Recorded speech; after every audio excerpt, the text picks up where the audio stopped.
សូមជម្រាបសួរពុកម៉ែបងប្អូនសូមស្វាគមន៍មកកាន់តម្រុយឆ្នោតខ្មែរប្រចាំថ្ងៃសម្រាប់ថ្ងៃទី7 ខែ 11 ឆ្នាំ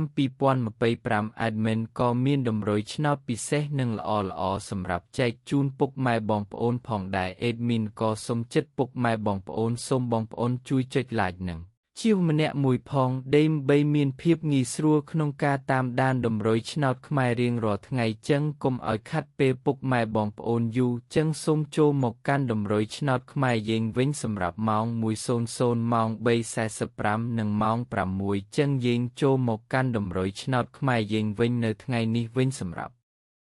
លេខទូចពីលេខយើងវិញ Admin មានលេខ91 56